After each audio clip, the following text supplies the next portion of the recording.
I'm just throwing this quick review out there for the MechWarrior 5 Xbox console port from PC so you can make an informed decision if you want to purchase. I've been playing mech games a really long time. The galaxy map for travel is super laggy when they zoom out of it or when you zoom out of it, and it's where you can travel from place to place. It's going to need a patch, but it's passable. The cosmetic customization in this game offers a decent variety of different camos that you can throw onto the mechs.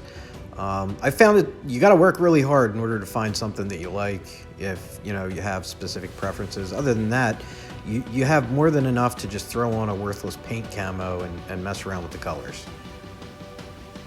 The color wheel is nice. The user interface or the UX or whatever you want to call it, sometimes you kind of forget what you have highlighted because there's not really a mouse that you're working with, so you got to use the D-pad or the analog to move around. Then you got to select it, then you got to move it again, then you got to hit B and deselect it and then select something else. So it's a little tricky to learn at first, but again, it's passable. Being able to customize the weapons and actually allocate armor points to different locations on the mechs is naturally where the game shines. Doing this reflects the changes that you make visually in the game. You want to strip out a mech and put some heavier weapons on it if it's allowed for those locations on the mech, you can do so, but then you got to strip off some armor. If you want to armor it up and put on lighter weapons, the game allows you to do that too. You just can't go over the weight allowances. And for me personally, this is the part of the games that I really enjoy, being able to trick out and make something specific that you enjoy or you like playing, and if there's a mistake, being able to go back. You got to pay for it with the in-game currency that you earn, but still, it's nice. You have to activate a work order to pay for the changes, and then after that you have to back out and go to a timeline in order to actually initiate time going by to make those changes happen. Again, the user interface was a little iffy here, and it's going to need a patch because occasionally it wouldn't let you advance the timeline at all. Backing out of the timeline window and then reopening it usually fixes the problem. Contracts and missions can be accepted in the contracts category and the view transmissions category. What was nice is being able to save your game to an independent save file before actually initiating playing those. So if you don't want to make a mistake with your money or things go bad, you can revert to saves. You can back out of all of your menus and you can actually walk around your ship, take a look at all of your work, color schemes, the weapons that you've placed on each of your mechs. It is an incredibly nice feature. Just keep in mind that the game is a little dated, so you're not going to see the best groundbreaking graphics when in this view and walking around and checking out your work. It is an incredibly nice feature. I did enjoy it very much, but you have to remember that the game is just a little dated. Other than this, consoles around the ship are scattered around the ship for you to be able to access different menus.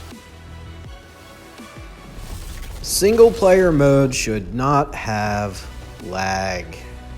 Cinematics in this game religiously show lag, whether it's your ship warping in or hyper jumping in, or just this bit right here where it's flying and then all of a sudden it just, stutters. And then it stutters again when coming out of that onto the bridge. It's single player. It shouldn't have lag.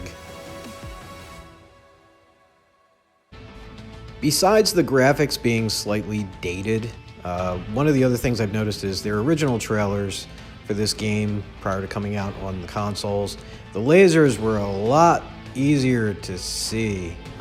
This is shown in their trailers for the game, whether it's real gameplay, and then you have the real gameplay right here that you experience, which is you can see that little highly pixelated green thread that you can barely see.